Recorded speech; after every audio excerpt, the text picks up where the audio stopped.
He woke to the sound of the door sliding open. Not loud, not fast, just a soft mechanical whisper like the station itself was holding its breath. The human did not move at first. Years of training had taught him that sudden motion could turn a small problem into a deadly one. He lay still on the narrow bunk, eyes half open, breathing slow and quiet. The dim blue emergency lights of the deep space station painted long shadows across the metal walls. Then he felt it, warmth leaving his body, no being taken. Something small pressed against his side, cold at first, then slowly warming. A faint shiver ran through him, not from fear but surprise. The air carried a strange scent, sharp and clean like frozen rain. A soft voice whispered near his ear. "I am sorry, I need your warmth." The human finally moved. He turned his head and saw her. She was not human, not even close.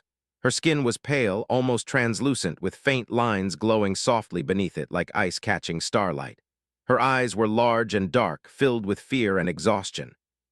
She was thin, too thin, and trembling as if the cold of space itself lived inside her bones. She was pressed against him under the thin station blanket, her body curled instinctively toward heat. He sat up slowly, careful not to scare her. "What are you doing in my quarters?" he asked, his voice calm but firm. She flinched at the sound but did not pull away. Instead, her grip tightened slightly like a child afraid to be pushed back into the dark.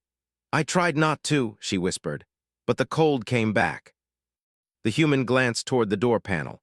No alarms, no forced entry warning. That meant she had authorization or someone had forgotten to lock her down properly. That was already a problem. "Who are you?" he asked. She hesitated as if the answer itself took effort. "My name does not fit your sounds," she said, "but your people call me Refugee 7. That made his jaw tight. He hated numbers for people. She lowered her head against his shoulder, clearly struggling to stay conscious. Her skin felt cooler than the metal wall behind him. "How long have you been out there?" he asked. "Too long," she replied faintly. "The station's warmth is false, it hums, but it does not live." He didn't understand that, but he understood the way her body shook. He had seen soldiers do the same in Arctic combat zones when the heat packs failed. "Medical should have handled this," he said. "They tried," she whispered. "Pods, lamps, fields, none of it stayed." He carefully shifted, pulling the blanket tighter around both of them, more from instinct than permission. She let out a small sound, not pleasure, not relief exactly, but something close to safety. That was when the door slid open again. Red emergency lights flared to life. "Hands where I can see them," a voice shouted. The human froze. Two station security officers stood at the door, weapons raised. Behind them, a medical officer stared in shock. The human slowly lifted his hands.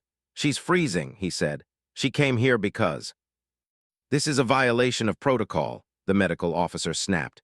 "Refugee 7 is under quarantine observation." The alien lifted her head with great effort. Her eyes met the medical officer's, and for a moment the room felt painfully quiet. "I did not mean harm," she said weakly. "I only wanted to live." The human looked down at her. She was burning through energy fast. He could feel it now, like holding someone with a high fever, except the opposite. She was losing heat faster than he could give it. "She won't make it back to her room," he said. "Not like this." "That is not your decision," the medical officer replied.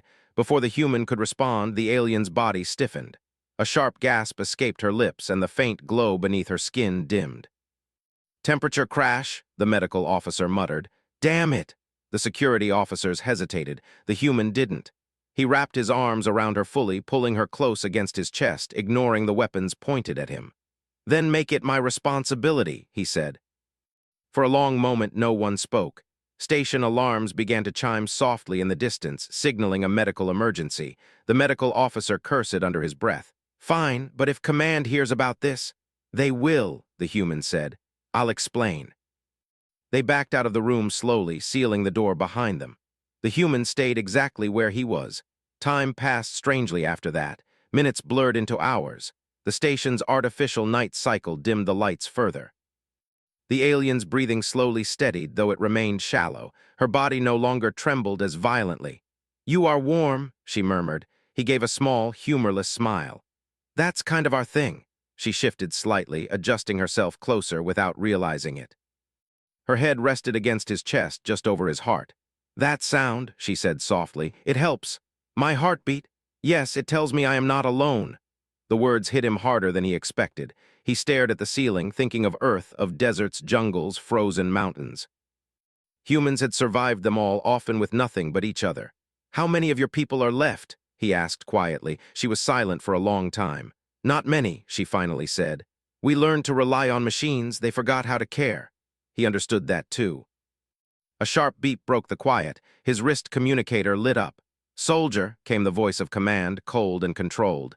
"Explain why a quarantined alien is in your quarters." He closed his eyes briefly. "She needed warmth," he said simply. Silence. "That is not a valid scientific answer." "Then your science is missing something," he replied. Another pause. "Medical reports show her vitals are stabilizing," Command admitted, "against expectations." "She told you," he said. "Machines hum, people live." The alien stirred at the sound of his raised voice. Her fingers tightened slightly in his shirt. "Please," she whispered, "do not be punished for me." He looked down at her, surprised. "You understand punishment?" he asked. She nodded weakly. "I have watched." He exhaled slowly. "Command," he said, "with respect, if you remove her now, she dies." The communicator stayed silent for a long time. Finally, Command spoke again. "This arrangement is temporary." "That's fine," the human said. "So is survival." The connection cut. The human leaned back against the wall, exhaustion catching up with him. He had broken protocol. He might face consequences later, but the alien was alive. Outside his quarters, the station remained cold, efficient, and silent. Inside, for the first time since leaving Earth, the human felt something else. Purpose. The alien sighed softly, no longer whispering in fear, but in rest. She slept. And the human stayed awake, holding the warmth that the galaxy had forgotten how to give. Morning on the station did not come with sunlight. It came with a slow shift in the lights, from deep blue to pale white, and the soft hum of systems changing cycles. The human had not slept. He sat against the wall, back stiff, arms still around the alien. His muscles ached, but he did not move. Every time he adjusted even a little, her breathing changed, becoming shallow and uneven. So he stayed still. She slept more deeply now. Her skin no longer looked like frozen glass. The faint lines beneath it glowed again, soft and steady. Her body was warm, not human warm, but no longer dangerously cold. A quiet knock sounded at the door. He tensed. "Medical," a voice said, low and careful. "We are not armed." The human pressed the panel with his free hand. The door slid open just enough. The medical officer from the night before stepped inside, followed by a tall alien scientist with 4 thin arms and metallic implants along its neck. Behind them stood a station guard, weapon lowered. They stopped when they saw her. "She is stable," the scientist said slowly, disbelief clear in its tone. "Her core temperature has normalized." "Because she's not alone," the human replied. The medical officer checked a scanner, keeping distance. "This goes against everything we know about her species." "That's the problem," the human said. "You only know what your machines tell you." The alien stirred. Her eyes opened slowly, unfocused at first. When she realized where she was, her body stiffened in panic. Then she felt the human's steady presence and relaxed again. "You stayed," she whispered. "Yeah," he said quietly. "I stayed." The scientist stepped closer. "Refugee 7, can you speak?" She nodded weakly. "Yes." "Explain," the scientist said. "Why does this human prevent your thermal collapse?" She thought for a long moment, choosing words carefully. "Your technology makes heat," she said, "but it does not share it, it does not respond. His body listens." The scientist's implants flickered. "That is not a measurable factor." She looked at the scientist with tired eyes. "Then you are measuring the wrong things." The room fell silent. The medical officer exhaled slowly. "Command wants her moved to a controlled environment." The human's grip tightened slightly, protective without being aggressive. "She won't survive it," he said. The alien nodded. "I have already died like that," she whispered. "Once." That made everyone still. The scientist tilted its head. "Explain." "My people used to survive winters by closeness," she said. "Shared warmth, shared presence. Long ago we replaced that with systems, rooms, pods. We forgot the old ways." The medical officer lowered the scanner. "You're saying physical proximity is essential." "Yes," she replied, "but not just physical, emotional calm, trust." The human looked down at her, surprised. "That matters too," she gave a small, weak nod. "Fear burns warmth faster than cold." No one spoke for several seconds. Finally, the medical officer turned to the guard. "Stand down." The guard obeyed. This will cause problems, the medical officer said to the human. Political ones. Everything worth doing does, the human replied. Later that cycle, command summoned him. He sat alone in the briefing chamber, hands folded, posture straight. Across the table, three figures appeared as holograms, human admirals and alien representatives, their faces serious. You violated quarantine, one admiral said. You ignored direct medical protocol. She's alive, the human replied. Because of it. An alien representative leaned forward. You exposed yourself to unknown biological risks. Yes, he said simply. And would you do it again? The admiral asked. The human did not hesitate. Yes. The silence that followed was heavy. Finally, the alien representative spoke. Our scans confirm her survival curve has reversed completely. Another added, if removed from the human, she deteriorates within minutes. The admiral sighed. You understand what this means? It means she's not a problem, the human said. Your methods are. Command ended the meeting with no punishment. Yet, word spread quickly through the station. Humans whispered in mess halls. Aliens observed from corners, eyes thoughtful, curious, unsettled. Refugee 7 became something else, not a specimen, but a question. Why humans? Why warmth? Why now? That night alarms screamed, not medical, combat. The station shuddered as something struck the outer hull. Emergency lights flared red. Gravity flickered. The human was on his feet instantly, pulling on his uniform with one hand, the other steadying the alien. What is happening? She asked, fear rising. Raiders, he said, probably smelled relief supplies. The station shook again harder. He activated his communicator. I need a secure location. Negative, command replied. Boarding action, multiple breaches. The alien looked at him, eyes wide. You will leave me. No, he said firmly. You must, she insisted. Your duty, my duty is to keep people alive, he said. That includes you. A blast rocked the corridor outside. Metal screamed, smoke poured in. The temperature dropped sharply. She gasped, clutching his arm. Cold, she whispered. It is too fast. He wrapped his jacket around her and pulled her close. Stay with me. They moved through the corridor together, alarms echoing. Raiders, tall, armored figures with glowing weapons, forced their way inside, shouting in harsh, unfamiliar tones. The human stepped between her and them without thinking. One raider raised its weapon. The alien cried out. Something strange happened. The air seemed to thicken. A pressure rolled outward from her, invisible but powerful. The raiders staggered, clutching their heads. Humans nearby froze, stunned by a wave of emotion, fear, sorrow, longing. What is that? Someone shouted. I did not mean to, the alien whispered, horrified. I cannot stop it. The human tightened his grip. It's okay, breathe. The pressure faded. The raiders fled, disoriented and shaken. Station defenses kicked in moments later, driving them out completely. Afterward, the corridor was silent except for heavy breathing. Humans stared. Aliens stared. The alien collapsed against the human, exhausted. Later, in the medical wing, command reviewed the data. That was a broadcast, an alien scientist said. A psychic emission. Triggered by stress, another added. Amplified by proximity to the human. What did it transmit? The admiral asked. The room went quiet. Need, the scientist said. Loss, the desire to survive together. Command looked at the human on the screen, holding the alien's hand gently as medics worked around them. Send a message to the council, the admiral said. All of them? What message? An officer asked. The admiral's voice was grave. Humans are not just fighters, he said. They are anchors. In the quiet of recovery, the alien woke again. The human was still there. You protected me, she said softly. He shrugged. You did the same for me in your own way. She studied him, eyes clearer now than ever before. My people are watching, she said. They felt it. Felt what? That we are not alone anymore. Outside the room, the station was busy with repairs, politics, fear, and wonder. Inside, something small and powerful had changed, not through weapons, not through orders, but through warmth freely given and quietly returned. The station did not sleep after the raid. Repair drones moved like insects along the outer hull. Engineers worked in shifts that blurred together. Diplomats argued in secure channels that never went silent.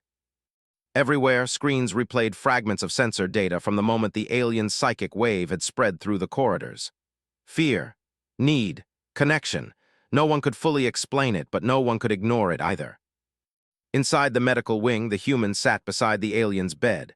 She was awake now, stronger than before. Color had returned to her skin, and the faint glowing lines beneath it pulsed gently, in rhythm with her breathing. She was no longer shivering. She no longer whispered in panic, but she was worried. "They will not let this continue," she said softly. "Too many watched, too many felt." He nodded. "Yeah, that sounds like command." She looked at him. "You are not afraid," he thought about that. He had faced enemy fire. Vacuum breaches, worlds that wanted him dead just for being human. Fear was familiar to him, it lived in his bones. "I am," he said honestly. "But that doesn't mean I stop." She absorbed that quietly. Hours later, the council arrived, not physically, that would have taken weeks. Instead, the largest chamber on the station filled with light as dozens of holograms activated at once. Leaders of many species appeared, tall, small, scaled, metallic, radiant. Humans were only a few among them. The human stood near the back, arms crossed, posture steady. The alien stood beside him, supported but upright. She did not hide. "Refugee 7, a counselor said, voice echoing with artificial calm.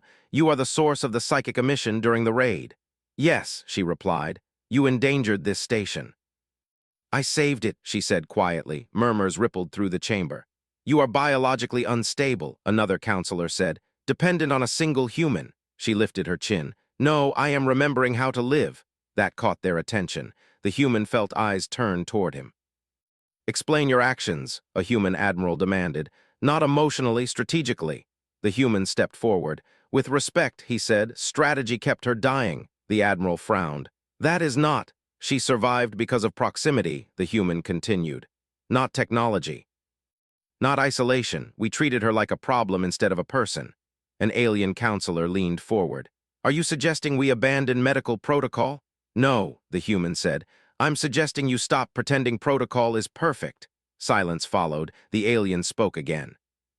"My people were not always like this. We once survived storms colder than your void. We did it together. Then we replaced closeness with control. We grew advanced and alone." A projection changed. Ancient data appeared, newly translated. Images of her species huddled together, sharing warmth, sharing presence. Gasps echoed. "This data was classified as cultural myth," a scientist said. "It was inconvenient," she replied. The human watched as the galaxy's smartest minds struggled with something painfully simple. One counselor finally asked the question no one wanted to voice. "How many of your people remain?" "Few," she answered, "and fewer each cycle." "And humans can help?" another asked. The human felt her glance at him. "Yes," she said, "but not as tools, as companions." That word caused unrest. Companions were unpredictable. Companions could not be controlled. The human admiral leaned back slowly. "If what you say is true," he said, "this changes interspecies relations." "It already has," she replied. A new voice joined the channel, military. Cold, distant. "This discussion is inefficient," it said.